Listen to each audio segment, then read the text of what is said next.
On a aujourd'hui un très beau sujet. Vraiment, je été frappé par le niveau de qualité des présentations et ce matin les topos de l'équipe de l'Opéra de Paris avec Xavier en particulier. Concernant la hanche, c'est un des sujets les plus difficiles, les plus passionnants et sur lequel on a passé le plus de temps à travailler avec Idriss Tourabali. On a voulu vous faire deux présentations très brèves, en 6 minutes, c'est un survol, de la hanche de la danseuse, avec une première partie que je vais traiter qui concerne l'histoire naturelle de la hanche de la danseuse, et une seconde partie que vous fera Idriss, qui est une très belle partie un peu plus technique sur comment on peut aujourd'hui faire danser avec une prothèse de hanche des gens très jeunes, y compris des danseurs professionnels. Alors concernant l'histoire de la naturelle de la hanche de la danseuse, un bref rappel de ce qu'a évoqué Xavier ce matin. La danse est une discipline extrêmement complète avec des exigences très élevées. Je ne reviendrai pas sur le mouvement de l'en-dehors, qui est un des fondements de la danse classique, mais il y a non seulement des mouvements amples, il y a des sauts, des portées, et puis sur d'autres chorégraphies ou d'autres types de danse, des mouvements très agressifs qui sont réellement générateurs de pathologies sévères coxofémorales précoces. Alors l'anatomie de la danseuse, de fait, c'est une anatomie qui est pathologique. On est devant une véritable sélection par la danse, et les petites danseuses qui commencent à 6 ans, proches de leur domicile, des cours de danse, la majeure partie va s'arrêter parce qu'elle n'a pas la conformation anatomique pour danser. Et cette pathologie, de façon simple, elle comprend une dysplasie, donc une insuffisance de couverture de la tête fémorale assez fréquente, et dans la danse classique, une rétroversion du col fémoral, avec, il faut ajouter, des phénomènes d'hyperlaxité qui sont également présents de façon fréquente chez les danseuses. Donc mon topo va s'articuler en deux parties. Premièrement, je vais vous montrer un petit peu quelle est notre expérience de la danseuse au sein de l'équipe avec Idriss depuis 10 ans maintenant on est à l'Institut, que je suis à l'Institut Nollet et depuis que m'a rejoint Idriss. Et puis en deuxième partie, je prendrai 5 journées de la vie de la hanche d'un danseur, tel qu'un petit peu on le vit, on le constate dans notre équipe quand on a une hanche qui nous est adressée. Alors notre expérience porte sur 140 hanches de danseurs depuis une dizaine d'années environ. Avec ce qui est particulier sur cette série, vous voyez, c'est un nombre extrêmement élevé de danseurs professionnels. 40 sur 140 sont des danseurs professionnels.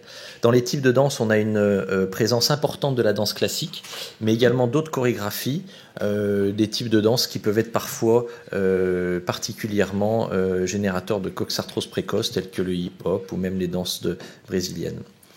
C'est dans notre activité des hanches qui sont surtout les femmes, et on note souvent, alors il faut bien comprendre que la danse est déjà en soi-même un facteur de risque de coxopathie, et souvent il y a 2-3 facteurs de risque supplémentaires associés, dont cette fameuse dysplasie dont on a parlé, le facteur de risque familial qui est relativement présent relativement souvent, et puis des traumatismes qui peuvent survenir lors de la pratique de cette discipline.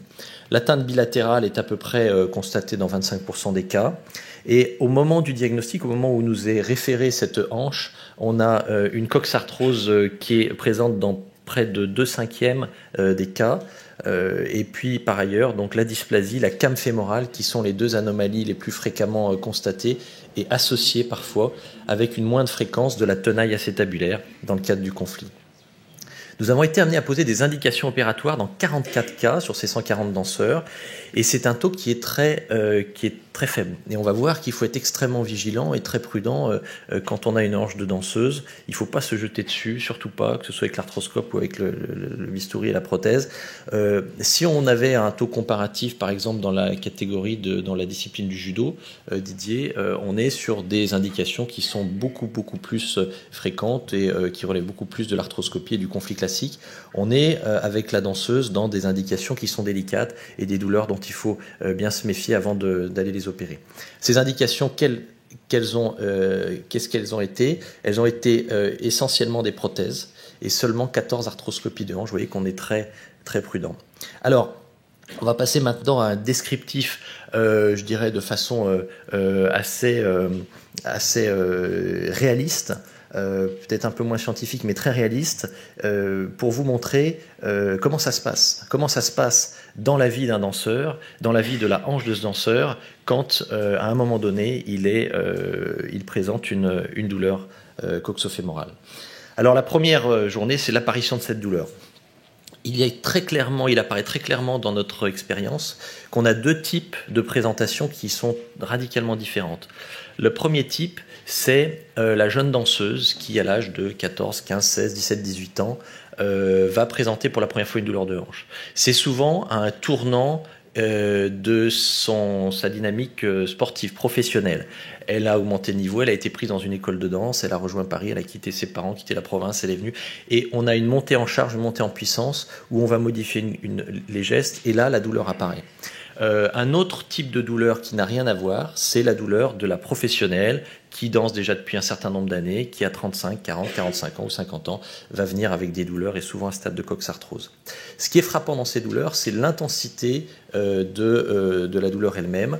On a été frappé quand on a commencé à vraiment screener les caractéristiques de cette douleur, de voir que c'est souvent des EVA qui montent à 7 sur 10, 8 sur 10 parfois. C'est des douleurs qui sont réellement invalidantes, qui sont mal soulagées par les traitements antidouleurs, qui sont associées à des craquements, à des phénomènes parfois de pseudo-blocage, qui sont généralement inguinales, mais parfois postérieures, irradiées à la cuisse. Enfin, je ne reviens pas sur la symptomatologie de la douleur coxofémorale.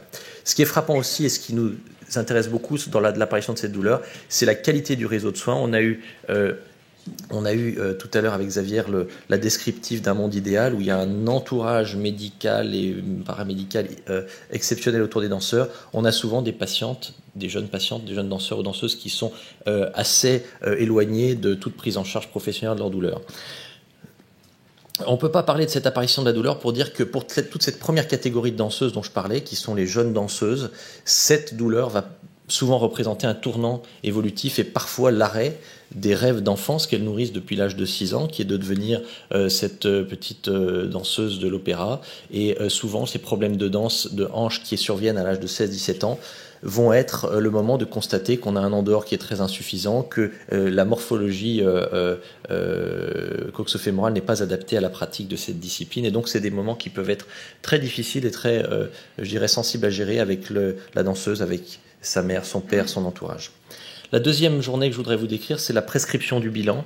On est dans la hanche de la danseuse, on est face à une mécanique de précision, à une horlogerie fine. On n'a pas le droit de faire la moindre impasse sur le bilan sur le bilan diagnostique de ces hanches. Vous savez tous que les hanches des danseuses font peur aux chirurgiens orthopédistes parce qu'ils ont peur du zéro pointé. Si on fait la moindre erreur, si on laisse passer le moindre élément morphologique ou lésionnel, on a un risque très élevé de se planter complètement dans le traitement. Donc il n'y a absolument aucune excuse pour ne pas faire le bilan radiologique standard, le bassin, le faux profil de Lequen et le profil de Dunn, de faire une coxométrie complète, de prendre son temps pour mesurer les angles de couverture, l'angle alpha, rechercher la came fémorale et d'aller plus loin avec une IRM.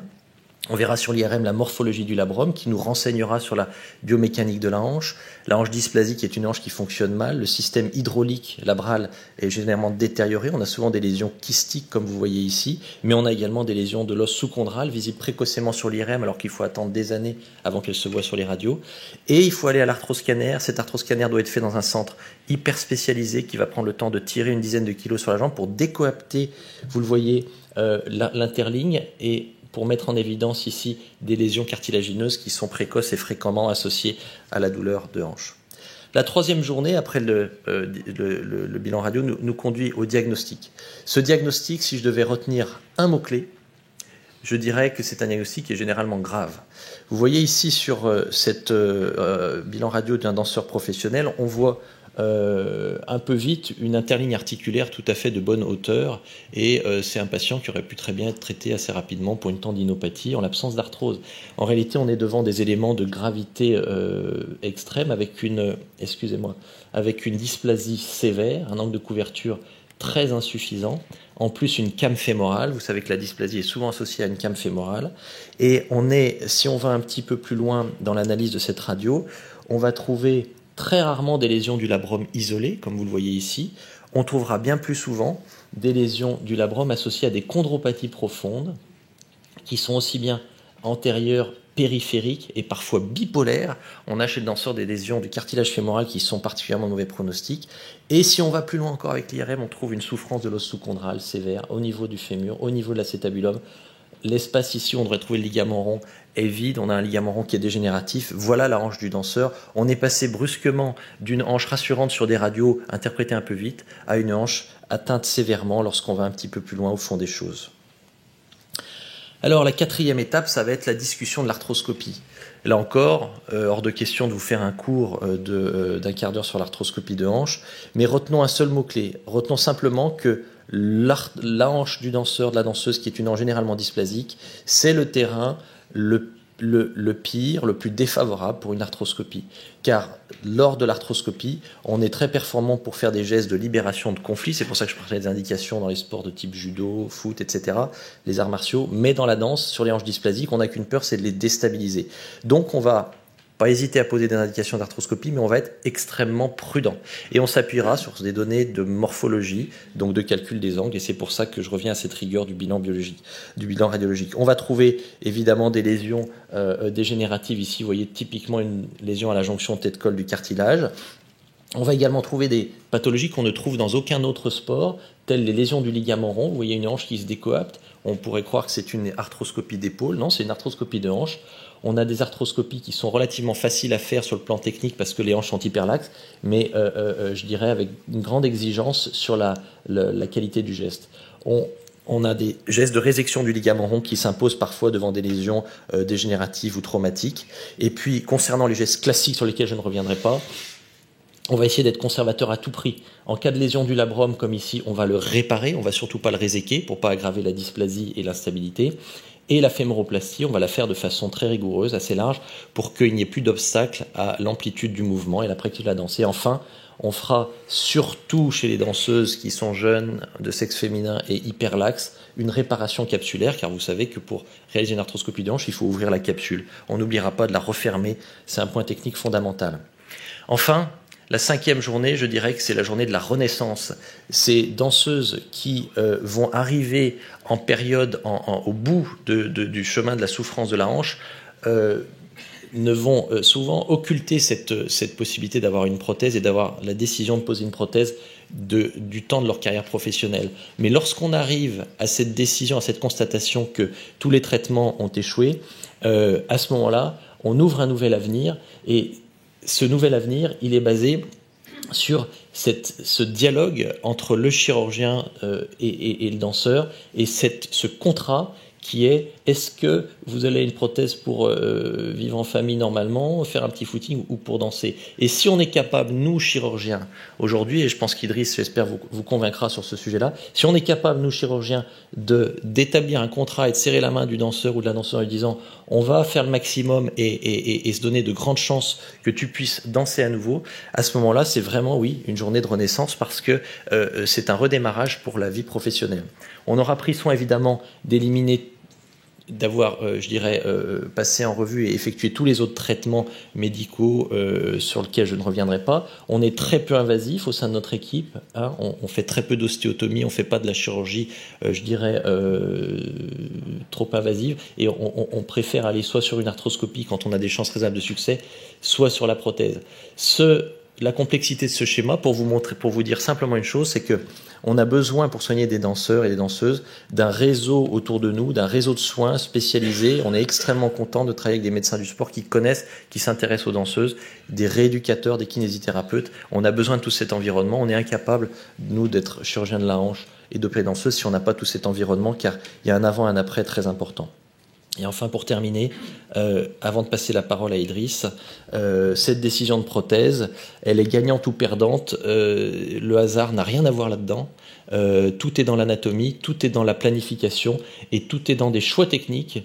Pour moi, une contre-indication formelle, et j'hésite pas à le dire, et sachant qu'on est filmé et que cette conférence sera diffusée, c'est que l'anatomie de la hanche d'une danseuse est tellement atypique et s'éloigne tellement de la normalité que pour moi c'est une contre-indication à poser une prothèse standard. Vous devez faire une analyse 3D, faire une analyse 3D, faire poser une prothèse sur mesure, implantée par voie antérieure, car il est hors de question d'aller couper les rotateurs externes par voie postérieure quand on opère des danseuses qui font de l'en-dehors toute la journée. Et ces gestes-là doivent être contrôlés et effectués avec toute la rigueur. Et je vais laisser la parole à Idriss qui va vous développer un peu cet aspect parce que c'est un aspect tout à fait passionnant. Je vous remercie de votre attention.